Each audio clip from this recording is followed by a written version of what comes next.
Jadi selama ini di tubuhmu itu tidak didesain hanya untuk stres konstan. Stresnya sesaat saja, karena itu stres itu dibutuhkan untuk naluri bertahan hidup. Anda perlu stres untuk men-trigger Anda bergerak dari satu sisi ke sisi. Anda untuk melindungi dari mara bahaya itu perlu didesain stres, tapi tidak stres konstan. Nah itu dalam jangka panjang Anda akan mendesain diri Anda untuk depresi akut. Nah di saat depresi akut dengan kontaminasi data pikiran yang Anda serap melalui panca indera terhadap gejala dunia luar, itu namanya ilusi. Maka tidak ada yang menyembuhkan dari orang lain, tidak bisa. Diri Anda penyembuh, bukan orang lain. Ketika Anda mendatangi orang lain saat sakit, itu hanya Anda butuh diperhatikan dan butuh penguatan. Karena setiap hari Anda mungkin kekurangan perhatian. Maka perhatikan diri Anda sendiri sebelum Anda menuntut orang lain untuk memperhatikan Anda.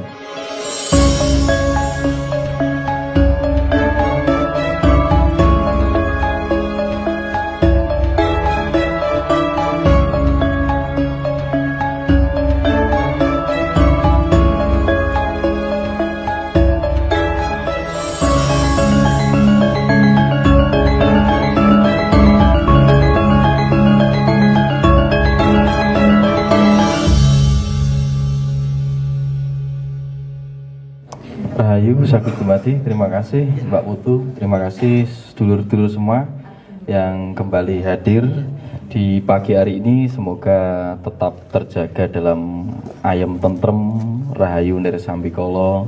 Semoga terjaga dari serangan pikiran Anda sendiri yang terkutuk. Semoga terjaga dari batin yang kemerungsung. Anda menjaga diri Anda tahu bahwa Anda adalah pemimpin atas diri Anda sendiri, Anda sebagai pancer.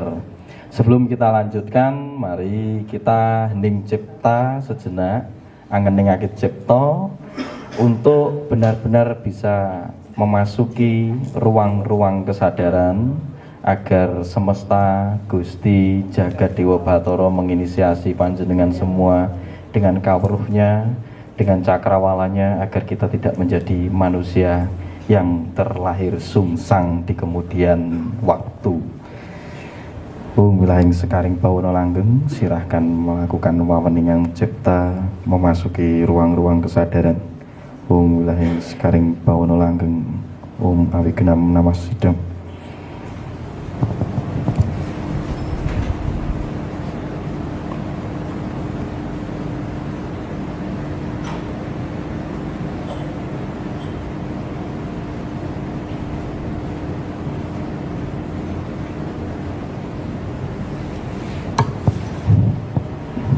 Kita pungkasi kembali kepada kesadaran hari ini, kesadaran momentum saat ini. Kembali kita syukuri berkat rahmat Jagat Dewa Batara atau Gusti Ingkang Murbeng Rat.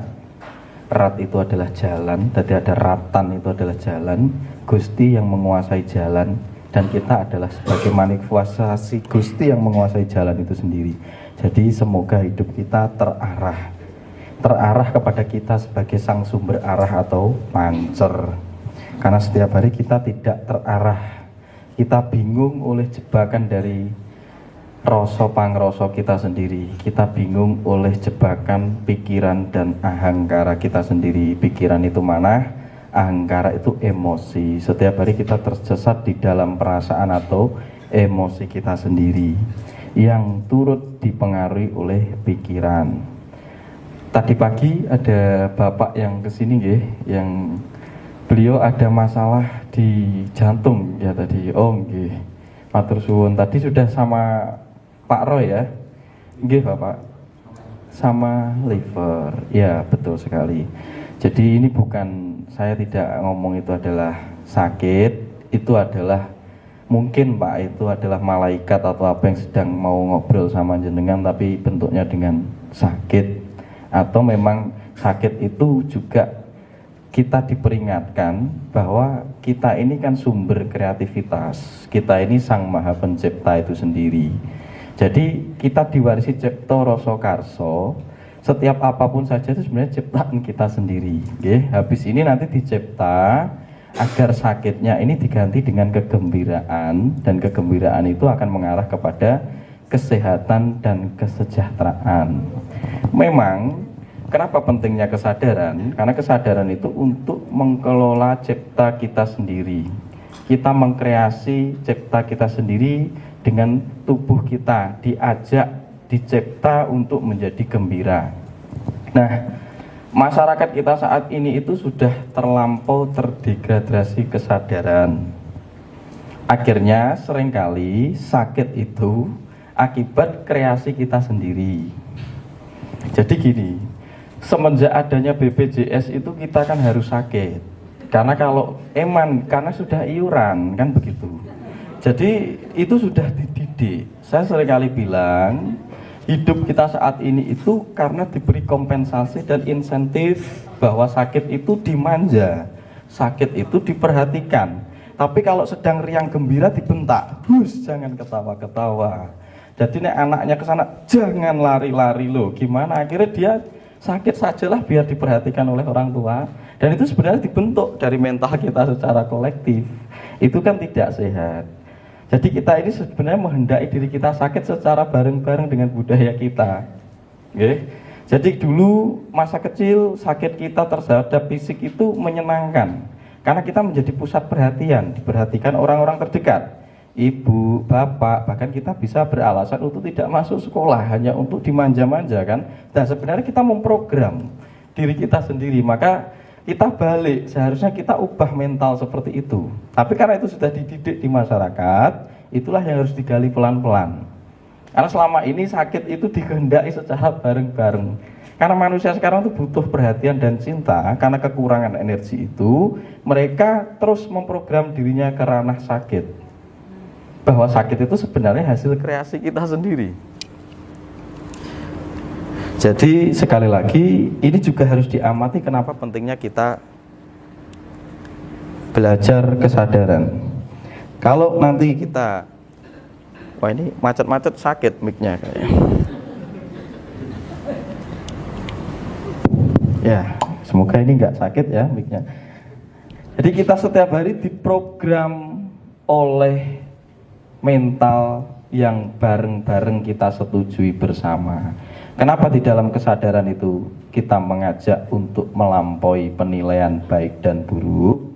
Karena seperti ini tadi, ternyata baik dan buruk itu adalah persetujuan bersama, persetujuan secara kolektif. Padahal random banget. Setiap pribadi itu tidak ada yang sama loh sebenarnya. Hanya yang perlu dijangkau itu adalah sumber kecerdasan di dalam diri kita, agar kita ini akan menjadi kebenaran presisinya masing-masing, atau among kinemongan, mengku mengkoni, tanggap dengan segala situasi dan kondisi, maka kita bisa bersinergi. Tapi nek digawe podo saja, mirip semuanya, tidak bisa. Itu bukan sifat kita sebagai sang maha kreasi, karena kita itu sel-sel yang membawa kapasitas memori yang berbeda bagi semesta ini. Anda punya perjalanan masing-masing dari lintas kehidupan dan pencapaian masing-masing. Maka sebenarnya virus, bakteri itu tidak bisa menyerang kita secara massal dan hampir mirip persis, tidak bisa. Bahkan COVID pun sangat random. Ada yang gejalanya A, ada yang gejalanya B. Tapi kita takut diprogram bahwa harus bareng divaksin, harus bareng pakai masker. Loh kok dipersamaratakan, ini yang jadi masalah. Nah akhirnya mental blocking ini disetujui secara bareng-bareng. Dan kita diprogram untuk sakit. Kalau Anda masih kecil, sakit fisik itu juga untuk menarik perhatian. Kalau Anda menikah, sakitnya jadi sakit mental. Akhirnya seringkali Anda duduk di pinggir bawah terus ngeluh, istriku gini, suamiku gini. Sebenarnya Anda itu butuh perhatian. Maka aktifkan cinta dan perhatian di dalam diri Anda. Karena kalau tidak, Anda akan terus memprogram dan diprogram untuk menjadi sakit setiap hari. Dan ketika terjadi intrusi di dalam tubuh kita dengan tanda-tanda gejala liver, gejala kanker, stroke, itu peringatan bahwa sebenarnya kamu jangan pakai pola itu bukan kamu. Jadi selama ini tubuhmu itu tidak didesain hanya untuk stres konstan, stresnya sesaat saja, karena itu stres itu dibutuhkan untuk naluri bertahan hidup. Anda perlu stres untuk men-trigger Anda bergerak dari satu sisi ke sisi. Anda untuk melindungi dari mara bahaya itu perlu didesain stres, tapi tidak stres konstan. Nah, seringkali Anda melakukan stres secara konstan dan konsisten. Lah, stres kok dibikin ajek atau rajin itu gimana itu? Nah, itu dalam jangka panjang Anda akan mendesain diri Anda untuk depresi akut. Nah, di saat depresi akut dengan kontaminasi data pikiran yang Anda serap melalui panca indera terhadap gejala dunia luar, itu namanya ilusi. Anda akhirnya menyimpan itu di dalam pikiran dan itu memenuhi Anda. Nah, jika itu kepenuhan, Anda setiap hari diprogram oleh perintah-perintah pikiran Anda sendiri yang didoktrinkan oleh lingkungan Anda, dan itu bukan Anda. Akhirnya bareng-bareng diprogram untuk menjadi sakit. Nah, seharusnya Anda itu tahu bahwa ketika orang sakit itu hanya perlu diberi getaran energi, jangan dielulu dan dimanjan kutuman. Jadi almarhum ibu saya sendiri itu sebelum beliau meninggal dalam kondisi sakit itu kalau tahu sama adik saya perempuan atau kakak saya perempuan tuh merengek-merengek melo kan gitu. Wah, ini berbahaya. Itu mental blocking. Elah aku gak diurus gini. Apalagi kalau ada dijenguk pas sakit, dijenguk sama orang. Alih-alih mendukung Anda sembuh, tapi walah kowe loro kok ragu rumah sakit to yu. Lah, ini sebenarnya malah memprogram Anda untuk cepat mati. Karena energinya gerugui. Maka untuk memprogram kita membalik bahwa kita tidak sakit, itu harus memberi program yang cerdas. Nyapo turu-turu ae tangi. Dan Anda sering melakukan memprogram diri Anda itu sakit. Arep kerja udan titik gak mangkat. Itu hanya cuaca. Kenapa itu Anda permasalahkan? Anda memilih meringkuk itu kenapa? Dan setiap itu struktur kimia dan sel Anda itu tidak dilatih menjadi tangguh dan cerdas. Oh, enggak terengginas nanti, tidak tanggap takut. Karena dilatih, makanya orang malas itu mendesain dirinya ngumpulin penyakit itu benar. Karena hakikat hidup itu bergerak. Kalau Anda meminimalisir gerak di dalam diri Anda, ya loro. Ya sakit. Itu pendidikan kita mendidik sakit setiap hari. Apalagi terus ditambahi di kantor, ditambahi ini, Anda terus melihat sesuatu itu hal yang mencemaskan. Anda tidak didesain untuk stres konstan dan konsisten. Stres hanya dibutuhkan ketika Anda berhubungan dengan naluri bertahan hidup. Ada mara bahaya, ada kebakaran, ada api, mau dijamret, misalnya gitu ya. Itu boleh didesain untuk stres. Tapi setiap hari Anda stres. Anda berada di memori bertahan hidup, konstan dan konsisten. Kapasitas stres yang berat ketika tidak segera di luar atau diruat atau dilepaskan, ini akan menjadi induk masalah terjadinya disfungsi atau sakit. Itu kira-kiranya begitu. Jadi sekarang ini dididik bareng-bareng akibat rumah sakit fasilitasnya mewah, kelihatannya sakit itu menyenangkan. Kelihatannya sakit menyenangkan karena di rumah tidak dapat perhatian, mending sakit saja. Dengan kita sakit, seluruh orang memperhatikan kita. Tapi nek sehat orang. Kalau kita riang gembira itu tidak ada yang memperhatikan. Itu kita amati di keluarga kita. Jadi nek pas sehat iki dijak padu wae. Diajak berantem terus, dibentak-bentak terus, tapi nek sakit mati ditangisi, kok aneh manusia itu. Nah, ini harus kita rubah paradigma ini. Maka kita perlu kesadaran. Karena kita dididik setiap hari untuk memprogram diri kita tidak sehat dan sejahtera. Nah, itu coba nanti mulai ditanyakan pada diri Anda. Makanya tak susah butuhmu itu apa lah. Kalau kamu butuhnya untuk menjadi sakit, ya monggo kan gitu. Tapi saya rasa manusia tidak didesain untuk itu. Manusia tidak didesain untuk itu. Karena makanya untuk melakukan kesempatan harus sehat, wajib sehat. Karena kalau nanti Anda melakukan mahakarya itu pasti harus didukung dengan tubuh yang bisa bergerak optimal. Kalau tubuh tidak didesain dengan gerak optimal tadi, tidak mungkin Anda bisa mengerjakan karya. Bagaimana Anda mau membangun peradaban? Bagaimana Anda mau berbisnis dengan lancar kalau pikiran Anda sendiri tidak jernih? Kalau organ tubuh Anda tidak bekerja maksimal, diajak stres terus. Pernah nggak diajak ngobrol itu jantung? Nyapo sih? Ya sepurane lah gitu. Maaf wis. Takjak koyok gini terus kok setiap hari takjak mikir kantor terus. Takjak aduh setiap hari ada ketemu ini kok berdebar terus. Setiap hari kita didesain itu. Mau nyebrang Ratan ke kantor, kena macet, apa didesain itu. Dan itu Anda ajak terus, Anda libatkan seluruh sesuatu yang bersifat cemas itu untuk mengkontaminasi seluruh organ Anda. Makanya perlu di-restart, di-reset. Itulah pentingnya di meditasi tadi. Itulah pentingnya laku ngening cipta atau mangening. Nah sampai sekarang pun kan masih dipakai. Maka disuruh ngapa-ngapain itu harus berdoa dulu. Itu pentingnya untuk ngeriset dan berbicara dengan di tubuh kita dulu sebelum diajak untuk bekerja. Diajak untuk hanetepi laku ing ngarsa padha. Simple loh sebenarnya, tapi Anda tidak pernah memesrai tubuh Anda sendiri. Dan itu ketika sakit baru tubuh disuruh memperhatikan dokter, disuruh memperhatikan orang lain. Berarti kita ini selama ini salah ada di mental ya. Ya nanti kita rubah bareng-bareng mental blocking itu. Makanya semenjak adanya BPJS sepertinya sakit itu sangat memiliki insentif banget. Karena aku sudah iuran, sayang sekali loh kalau tidak sakit. Jadi dikit-dikit itu kakak saya sendiri kan dokter ya, kakak ipar saya sendiri itu dokter. Jadi setiap hari pasiennya banyak, cuma tak tanya, Bu, kenapa kok sakit? Man mas BPJS lo cilokoi. Ya sudah gitu. Jadi semenjak ada BPJS itu langsung seneng sakit, ada asuransi kesehatan, kayak sakit tuh bener-bener menyenangkan.